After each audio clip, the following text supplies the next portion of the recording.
Hello, dear friends, my lovely audiences. Welcome to the East West Show. Jack Chow on the East West with the G&E TV.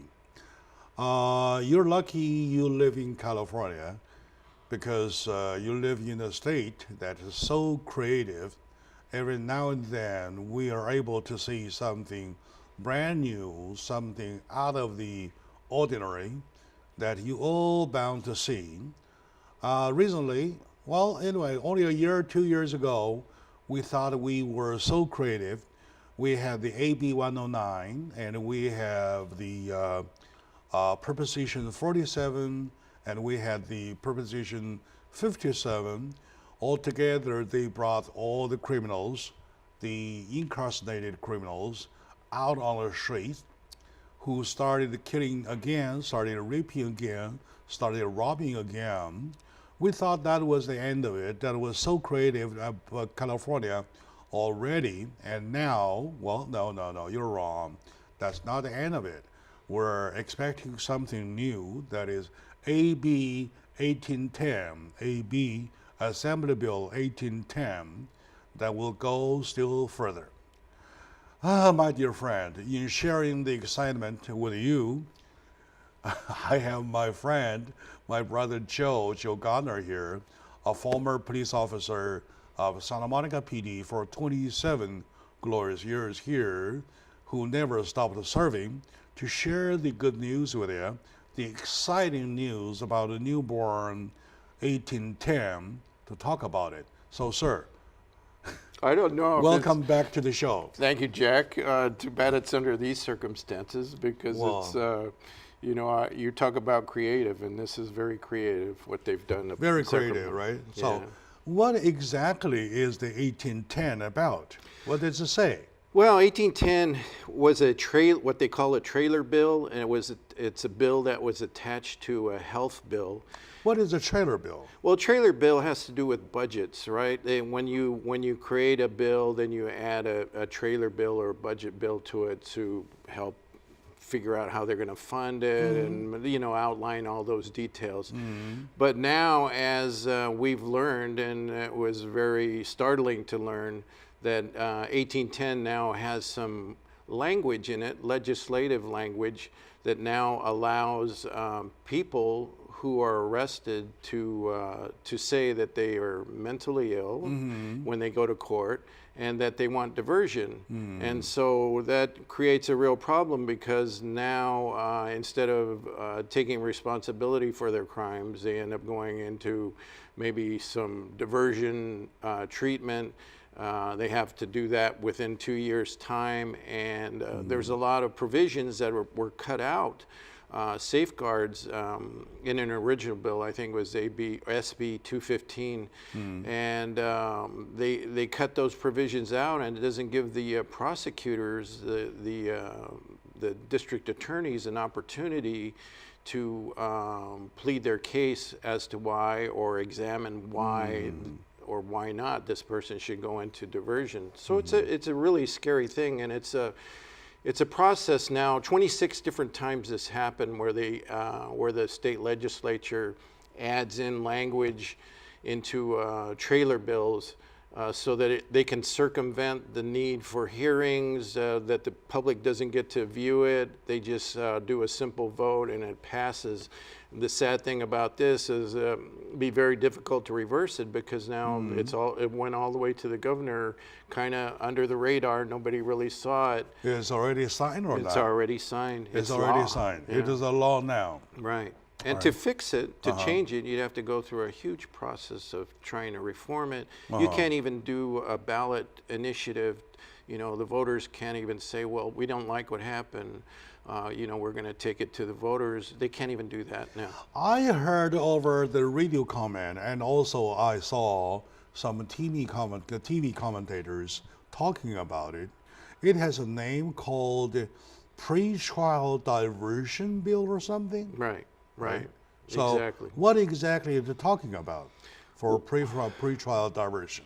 when somebody goes to court, they always are evaluated by a judge, and they get to, the defense and the prosecutors get to present their case to the judge, and the judge will look at it and say, well, there's enough information to move forward for a trial. And they could decide then at that process to divert somebody to treatment, which in a general sense, that's not a bad idea for low-level misdemeanor crimes. But now you're talking about this process taking place after felony crimes have been committed, very serious violent crimes like rape. Somebody just says, well, okay, I had a sexual compulsion, a mental illness, and now, I want to go to diversion. So the problem is that the judge can consider that and just arbitrarily just say, okay, fine, we'll send you. Yeah. The district attorney doesn't have the right to come back and say anything. It is quite a different story. If I give a description of the following scenario, okay? Scenario number one, which is okay to me, that the law allows the suspect to present to court, say that I was under some kind of circumstances that I have suffered of mental disease. Right. At the very moment, for example, I raped that woman, I wasn't myself or something like that. Right. For that, I need a doctor's professional look into myself to determine, right? Right. And for that, we will provide that evidence to court. Right. And there is argument going on. Should the court allow him? And then court says, okay, go ahead. I'll give you 2 months, 3 months of time, something like that, right? Right. Okay. What's actually up to 2 years? Okay, that is okay to me. Sure. Now, for the law to say that everybody, prior to going to trial, has the right to do so, it sounds like a teaching. Right. Sounds like a leading. Sounds like an instruction to me. Sounds like it sounds like a decision already. Right. Right. So do you see that way I see? I think that'll be the new trend. It'll be a sad thing to witness, but I think you'll see that in a lot of circumstances. And the problem is there's no check and balances. The district attorney should be able to plead their case, examine witnesses, experts, and say, was this guy really got a mental disease, or he or she, or did they really, are they of such a condition that they should be diverted? And that's the scary part about this process, is that the representatives for the people are cut out of the process here. But the whole thing is that you are getting way down, way beyond the line. You're talking about how is the protection of others? Right. How is the protection of taxpayers, the voters, the community members? Right. You're talking about a law. Okay, now, question. Is a law created to protect the majority or to protect the minority? Seemingly now it seems to be the minority. The lawbreakers and the others have seemingly got an upper edge on skirting responsibility, paying for their crimes at the expense of us, you and I, who live in our communities and hope that our communities are safe. So it's a real concern. As a police officer, I know that you have almost the great part of your life as a police officer. So to your eye, though, is this kind of law make your job easier or harder? Much more difficult. Much more difficult. Much more in what sense? Well, in the sense that that person that you may have arrested for a horrible crime that you went and responded to, where you have a victim who's traumatized, is not going to get the feeling of safety when they know that that person may or may not go into a lockdown mental health facility if he decides he wants to go there. And that, I think our neighborhoods are going to be less safe, because what's going to happen to these people? Will they go into some form of a locked incarceration for treatment? or will they just go to a day center and get treatment? You know, does that mean they can go home at each day and maybe go out and commit some more crimes? So you have to wonder. Looking into laws, you always find out that behind it, you would probably need to find out the legislators who are the lawmakers, right? So who are they protecting? Are they protecting the lawbreakers? Are they protecting the people? They are not. It is always a people, the government versus the people. Should right? be. Thing. You should be. But we've seen this trend, as you talked about, AB 109, Prop 47, Prop 57. There's this erosion of the criminal justice system that's been taking place, and much of it centered around what the legislature does. And they have a mission. It would appear that their mission is to not incarcerate anybody, and have them all go to community-based treatment or whatever, or maybe local jail sentencing, but they're not protecting us. It sounds very horrible, too horrible to even take. Right. So Officer Keith Boyer was only assassinated 2 years ago, right? So we forgot that already, right? That was an early release out on the street who committed the murder, and the one officer died. And that was not the end of it. So you and I recall that we did a show talking about that incident, and we did say, hopefully that was the end of it. No more officers supposed to die of that situation for that laws. Right. Now with this law 1810 coming out, I never know. I thought that was a bill only. I never knew that it was signed into law already, and we have more officers to die. Yeah, that's the sad part. I mean, they skirted the whole system. They didn't do what's done in a normal bill, where you have committees working on it, and then they bring it to the assembly, and the assembly has debate on the issue, and then public gets to weigh in, and then they take a vote. Well, no, this just went right through the process, 3 steps, and the governor signs it, and it's law in the middle of the night. You have to wonder what's going on here. My God, my dear Lord. And something is out of hand. Something has to cause our attention. My lovely audiences, please wake up. It is time to wake up. We never know our California is going that fast, going down south that fast. We're down there already. We forgot who we are. We are just attacking ourselves. My dear friends, in talking about the new law, AB 1810, joining me is my friend, Mr. Joe Gardner, former police officer. We would like to come back to talk about the culture. There must be a culture behind. There must be a culture behind it as a motivation that keeps pushing this kind of a law into creation. Stay with us. We'll be right back, please.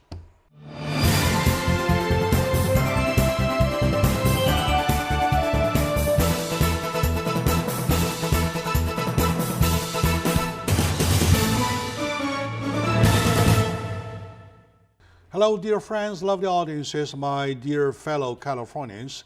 If you are up already, please pay attention. If you're not up, please wake up. It is time to wake up. It is not only, there are still things to do. It is the fact that we are at a critical moment, and this critical moment being the fact that we are pushed by our lawmakers to a certain extent that we want to look back and ask them questions, right? So, with the 1810 coming into law, we have one more cup to deal with. That is, we will no longer see the prosecutions, we'll no longer see the court fight, right? We do not need prosecution at all, because when a suspect comes to court, he is reminded by the law 1810 that he has a right to claim to the court that he or she is under the influence of whatever, like say mental health, right? I rape a person, that very moment I was influenced or I was under the influence of a sexual purge or whatever. So I never knew what I did, something like that. For that, this person is excused going to a doctor within how long time? They have 2 years to fulfill that. 2 process. years to fulfill that. Right. So within 2 years, anything could happen. Right. Officer Boyer was killed that way. All right, good. So with me is my good friend, Mr. Joe Gardner. We are really talking about this crazy law. It's not a law. It's to me, it's almost a joke. So, like I said, with the AB109, with Proposition 47, with Proposition 57, goes on and on and on and on. Now, added with the 1810, we start to feel there's kind of emotion moving behind.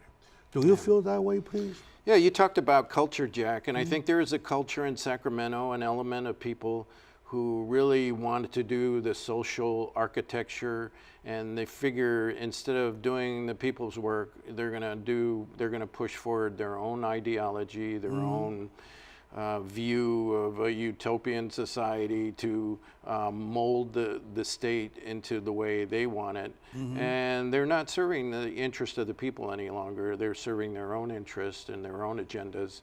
And that should concern every single citizen who lives in the state of California. They have to look at what's going on and they have to say, you know what, it's time to change. We need to put some new people in there. We need to hold those new people accountable because we're going the wrong way. But the problem is that people are not informed. Right. They are not aware of it. They are totally benighted about what they are doing. Right. Right. They are. Really are. If they put it on the ballot, though, November is coming, they can vote, so voters are aware of. Exactly. There's argument, should we not let this 1810 pass? Right. But now it's passed already before everybody even got a chance to know what it's about. Right. And that's the terrible thing about it, is that citizens didn't have any right to hear what was going on, what the proposal was, and to weigh in and have any kind of discussion on it. In other words, they sneak in. Exactly. They sneak in before anybody is informed about what they are doing. There's a law already. Yeah. You get this trailer bill like this piece of paper here, and you just stuff some new law and language, and then you close it, and then you vote on it. How does that work? I mean, you know, you've seen it 26 different times happen in this legislative Who was the session. creator of that bill? That's the other thing. Nobody knows. You know, they have names assigned to it, but nobody knows who stuffed that language in there. It's a mystery, and that's the other part of that. Why isn't that legislator, not held accountable for slipping that language in there? So you know, they do a lot of backroom deals. No. There is a way to find out. Yeah. Who is the original author of the 1810? Yeah, you'd have to go back and do some research. Right? Yeah, go back to find out who the author was. Right. And then ask him, did he see the language? Did you write this language? Right? Yeah. The previous bill is probably over a year old, though. You see, that's the thing. It was created a long time ago. It was better crafted than 1810 was. 1810 was just a trailer bill for the budgeting process. Could we, the voters, we, the taxpayers, could we, the people, constituents, call for a investigation? Yes, I think so. I think it's appropriate. You know, I think to find out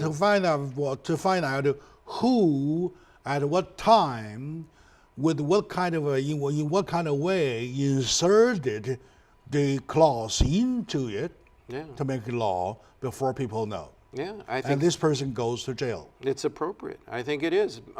We have laws on the books that say the Brown Act, right? The Brown Act says you have to be transparent, you know, that you have to let the public be aware. They should be able to read. Well, I think the same laws apply in Sacramento just as they do at your city council meeting or any other place like that. So the question is, did they violate the Brown Act, the law that says you have to be? I don't care whatever act, right? Yeah. Well, you have to sue them. I don't care if it's brown or black or dark or whatsoever, right? I just care one thing, that I as a voter deserve to know what you guys are making as laws. Absolutely. All right? No, I agree with you. So put it on ballot, let me vote for it. Or something like that, right? Yeah. I deserve to have the right to tackle the problem, to go ponding on the issue, say to find out who, when, and how did it. Yeah. Now, if you had an attorney general or someone else that would be inclined to look at this matter and find out, do this investigation, I think we could probably get somewhere. But I'm not optimistic that Mr. Becerra would do that. If I'm just discussing this whole thing with you, I was thinking about calling my audiences to start writing letters to them. Yeah. Yeah, I think that's a good way to do your it. quote unquote representatives. Right. Say that we need to find out who did it. Yeah. Why would we have to do it? You didn't have one Republican, 25 of the Republicans in the Assembly, none of them voted for this because they knew it was a terrible bill. You had 50 Democrats all vote for this bill, pretty much all of them. And so it really tells you, it's a telling tale, right? I'm talking about no partisanship. I'm talking about man with a right mind. Yeah. Right? As long as you are in the right mind, though, why would you think about give the criminal that much of a slide? Right. But the terrible part is there is partisanship. That's the problem we have. How about law binding people? Yeah. Right? Right. So as an incentive to law binding people, you let them see this? Yeah. Right? No, it's wrong. Right. It's Cut and dry, totally it's wrong. Totally wrong. Yeah. Are you awarding criminality? Right. It looks like you are awarding criminality. Yeah, you won't get any argument from me. Unfortunately, the way this system is designed, the people constantly have to sue against their own government to change things. And that's not how it should be, right? You shouldn't have to sue your own government to get them to do the right thing. But they're going out of bound. Yeah. They deserve to be sued. They deserve to be overturned. Right. Right. That is a problem. That's how critical it is. It's a huge problem. Now, starting with the AB109, people were so wondered, so lost. Why would we have one AB109? Right? Yeah. And now with AB109, you added up with the 47, Proposition 47, and then you added up another one, which is 57. Now, to my audiences, probably you and I take a little break. When we come back, you'll start with AB109 to tell what exactly AB109 was talking about, and then 47, then 57. That will probably give us a little better understanding about the trend. Sure. How about that? Yeah, absolutely. All right. My lovely audiences, my dear audiences, I don't know whether I should laugh or cry. We're at a critical moment that we are totally messed up. So stay with us. We'll be right back.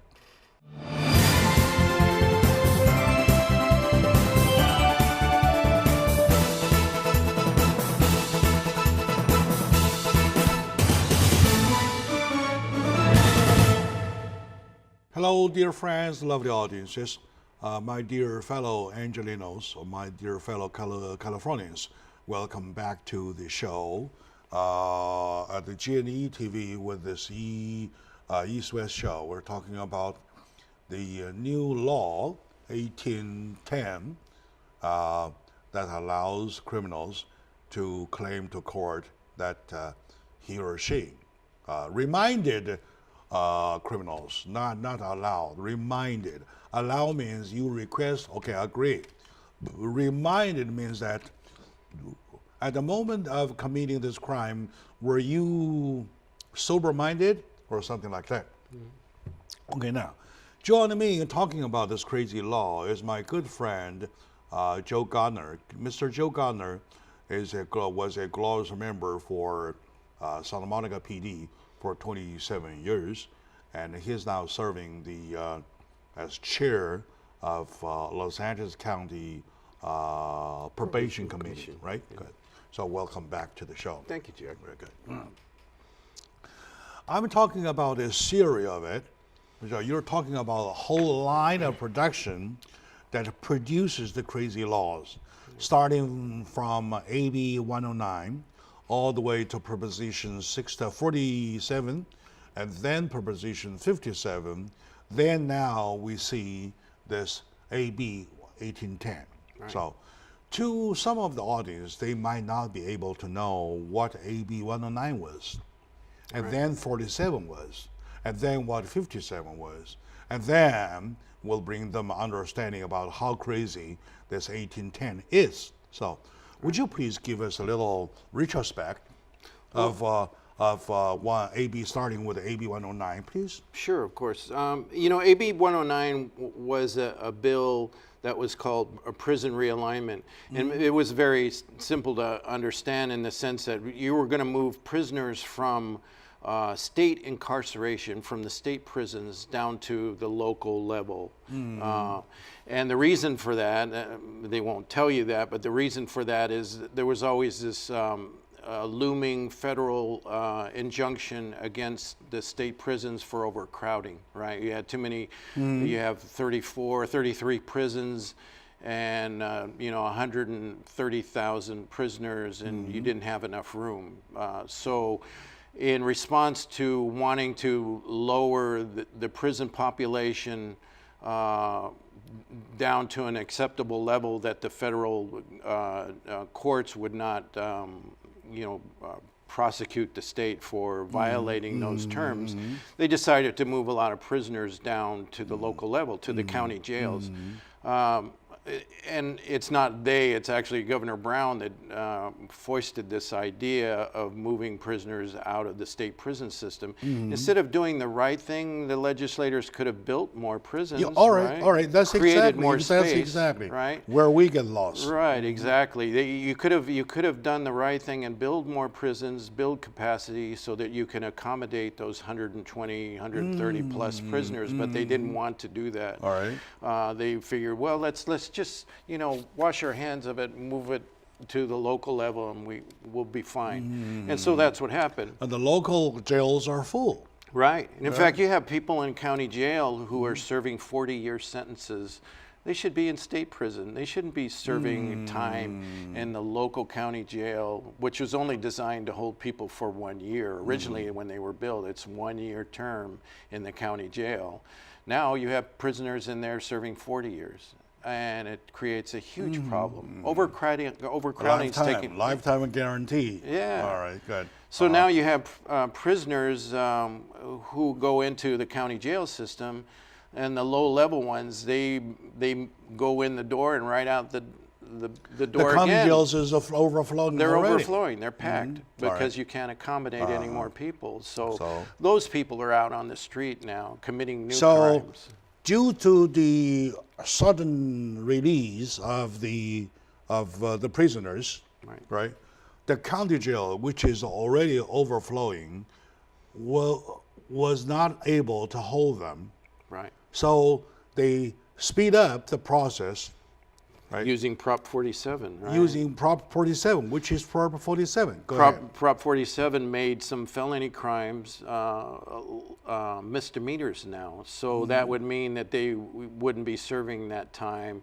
Shoplifting, for example, was lowered, or it was raised, the threshold was raised from, I think, $400 up to $900. $950, yeah. $950. So people committing crimes that would have normally been felonies are now misdemeanors, and then they don't go to jail or they won't serve any real time in jail. It represents, and I should tell you, AB 109 and Prop 57 is released tens of thousands of prisoners onto our streets, people that should be really still in jail, serving time, taking responsibility. They're out there walking around, committing new crimes. And the 57, we were talking about the flash incarceration, right? Right, same thing. You're releasing more people from the system. They never make it to court. because they lowered those thresholds and made things even more easy to get out of jail. So now you have even more people out walking the street. Now we moved to 1810, it's the same thing. You know, people who have mental illness now, or they could claim that they have a mental illness when they perpetrated or committed a crime, will now have a chance to go to diversion.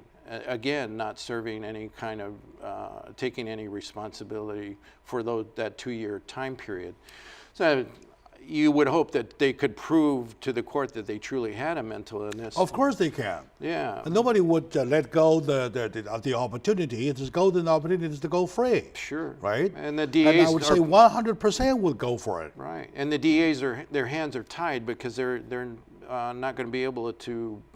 They can ask the court, and a judge may entertain the idea that you know, they want to have this prisoner or this arrestee or this criminal evaluated, but the judge could say, no, you know what, I don't want. We're not going to allow that, and that'll mean more people will skate through the system, and the DAs will be powerless to do anything about it. So. In other word, AB 109 started the whole thing, the nightmare, right? Okay, when the extra prisoners released, instead of building up more incarceration facilities, jails, right? And Governor Brown chose the easier way to let go the prisoners, put them on the street, put them onto the county level. Right. The county level, their jails are full already. They are overflowing already, so they are out on the street. Right. It's a bad situation. To make that happen, they created another law, which is Proposition 47, to raise the threshold, right? Instead of being a felony at the $450 something of stealing, they raised the stealing definition to $950. So anything below $950 is not a criminal, or it's only a misdemeanor.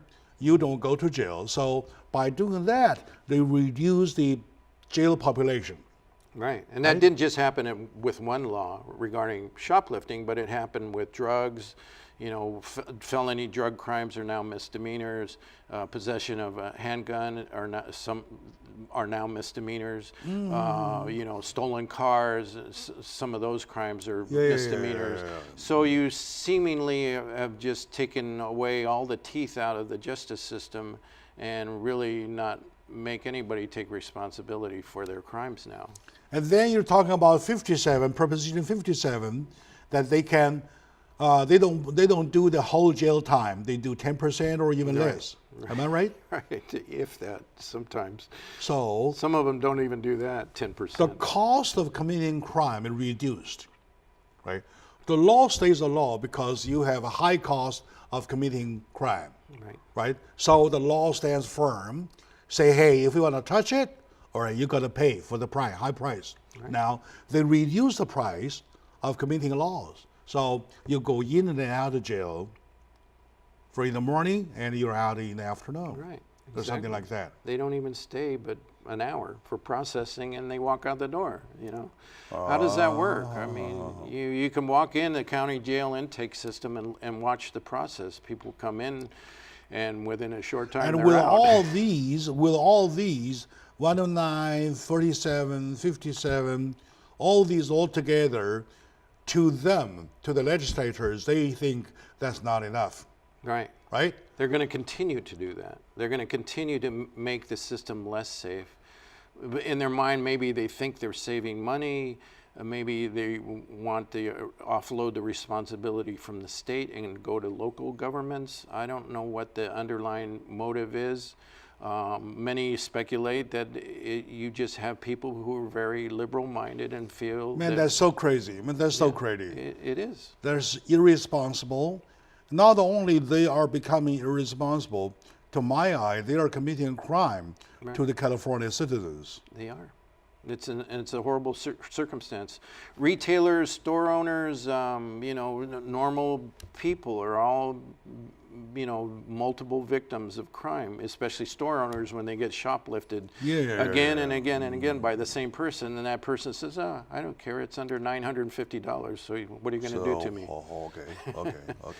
Yeah. Okay. So it's terrible. Okay, my dear friend, my lovely audience is talking about California.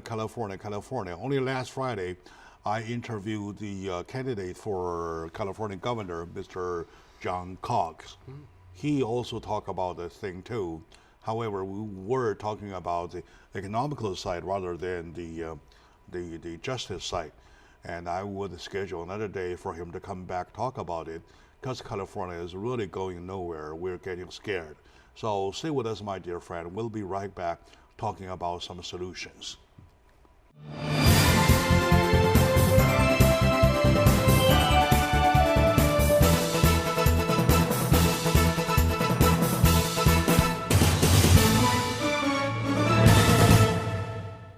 Hello, dear friends, lovely audiences. Welcome back to the show. Jack Chow, your host with the GNE TV, talking about on the East-West show. Today our subject is our crazy laws. Is 1810 is trying to kill good people. 1810 is trying to kill good people. That's the subtitle. That's the title for today's show. I feel I'm pretty much under the impression that this law was made to kill good people. We're talking about altogether a line of crazy laws, out of boundary laws, starting from AB 109 to Proposition 47 to Proposition 57. Now you're talking about the law 1810. Altogether, they are, instead of being state, we were talking about business friendly. Instead of being business friendly, we're being criminal friendly. Now we're very much criminal friendly. So go ahead and commit some crimes. Should that be the call? Okay. Now, my dear friend Joe Gardner is joining me for the subject. Okay. Now we have to survive, right? Now we have to be safe. I believe that nobody would like to be a victim of such, right? So is there any solution or recommendation what we can do? Well, there's a sad truth, Jack, and what it means is that we have to be, as citizens, we have to be more engaged, we have to be more informed, and we have to make right decisions about who we vote for. Unfortunately, I think the vast majority of the people in Sacramento, our legislators, the people that we voted for and sent up there, they no longer serve our interest. And it's really time to vote many of those people out of office. There are many good people up there. In fact, I think most of them are, in general, you probably want to have a beer with and spend some time with. But as far as the legislative process and what they do up there, I think it's time for them to go. And you as long as they can have this kind of bill passed into law, though, right. My take is that there are less good people than bad people. Right. Otherwise, it wouldn't have passed. Exactly. Am I right? You're right. You're right. So we have to look at the legislative report cards. We have to really study the kind of votes that our legislators make, and if they're voting for the interests of taxpayers. Howard Jarvis is a good example of a legislative report card. You could look and see whether they get an A grade or an F grade, and where they stand if they vote for your interests. And I think citizens, you could go on the internet and do some research before they put their mark on their ballot. They should really know who they're voting for. And if that person doesn't fit the criteria, then find somebody else who does. All right. That's in the long run, though, right? But right now we're talking about the law. Okay, give an example, because the gas tax law gave me a lot of confidence, confidence that we the people, we the voters, we the constituents can make a difference, right?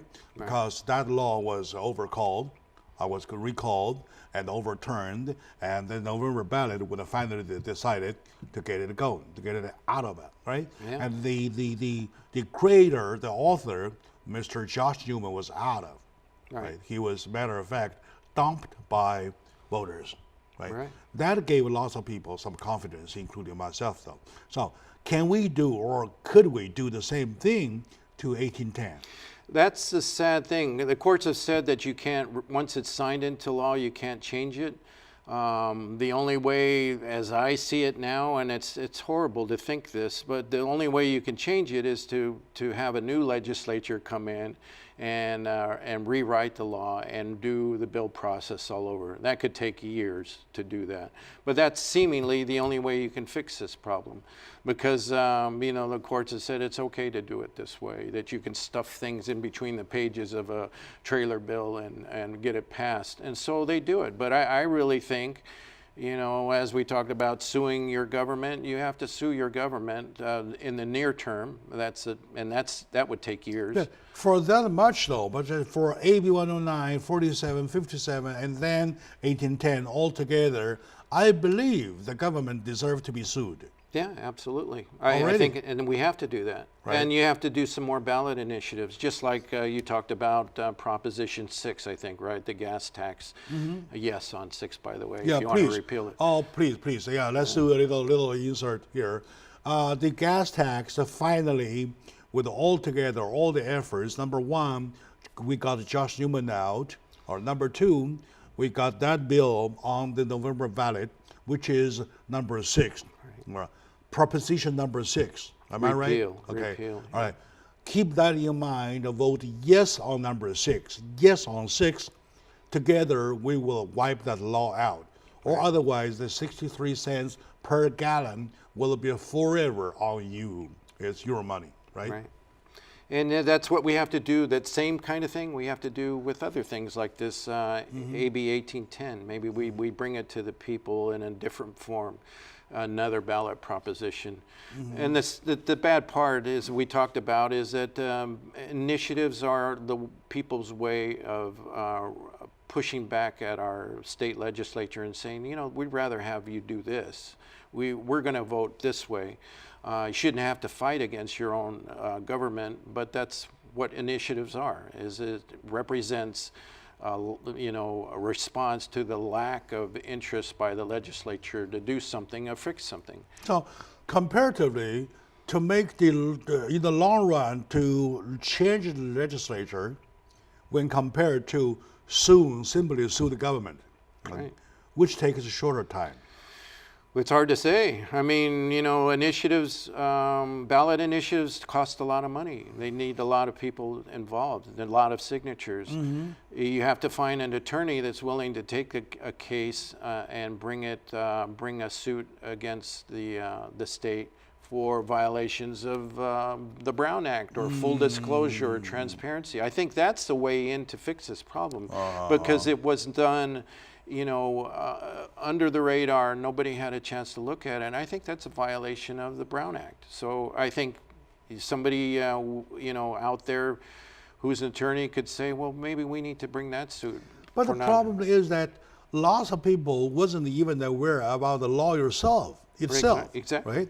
Precisely. Let alone the fact to be united to fight a war, to overturn what is already into law. Right. So you're talking about a long fight down there, down the road. So first, the important is that how are we supposed to bring it to the awareness of the public? Yeah, we just have to do shows like this, Jack. You do a great service for this community by bringing these shows to the forefront and these issues, and we get to talk about it. And the people that are out there listening, they need to get off their chairs and go act and get it involved and look at the issue and gather together. Yeah, to fight. Thank you for having recognized that. At G&E TV, we always pay attention to what the audiences deserve to know. Right? Because they are the voters, because they are the constituents. They are we the people. They are the we. They are the we, right? Absolutely. So it's not only a slogan. It's not a word game. We are the people. We have to act like people. We have to be treated like people. So, good question. The way we are treated, do we look like people? Apparently to some others, no. We are just the cash cow. We pay the taxes. For example, Jack Chow wasn't even aware about this 1810 2 days ago. Right. Yeah, it was a surprise to unfair, many. Yeah. right? Where did my vote apply? Yeah. I should have to vote, right? I should have had an opportunity to read it Yeah. and put my ballot signature on it, you Yeah. know, or something. I should have punched my hole there, Yeah. and it is my right, right? You never got that chance. I didn't even know there's one thing, and all of a sudden say, "Hey, Jack, there's a new law here." And it happened 26 different times this year where they passed these bills with no input from the public. 26 different times. Only this year, 2018. 1810 is just one of those. We do not even know. We don't even know. They go What's right. wrong with the whole thing? What's wrong with the legislative culture? Yeah. They've decided that they can do things their own way, and we don't need the public input. That's how they do business. Is it because we got them spoiled? Yeah. Well, Because we never find faults with them, we never give them a hard time, so they get kind of spoiled. Say that, oh yeah, right? they should be as uncomfortable as Josh Newman was when he was going through the recall. Yeah, that's how they should be. He's pretty much uncomfortable. Right. And I heard his goodbye speech, goodbye statement. Well, he quoted all kinds of Bibles, all sections of Bibles whatsoever. Yeah. All right, I know. I could sense how exactly uncomfortable he felt, right? Exactly.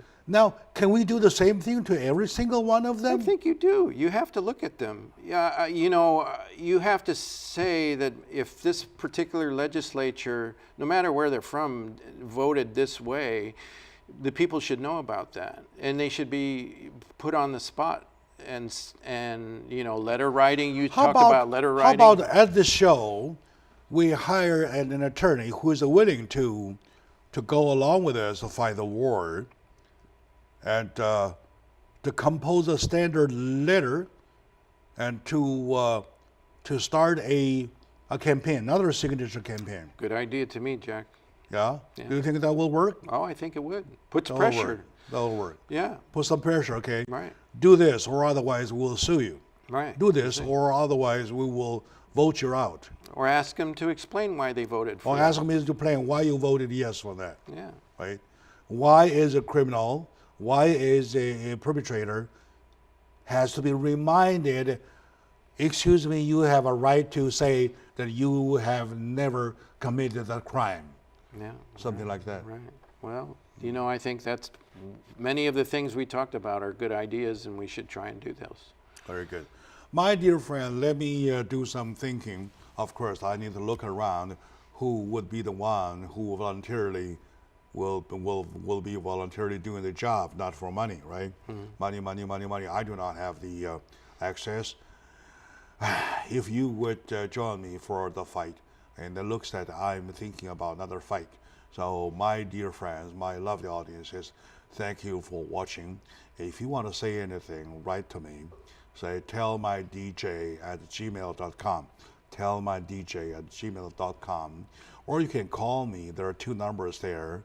One of them is the toll-free number, and the other one is my cell phone number. That's my cell phone number. And call me, and I will personally get to you. And let's be friends. Let's work together for the betterment of our community. And to my dear friend Joe Gardner, I always in high appreciation for his help to the community, for his guidance, and we thank him a lot.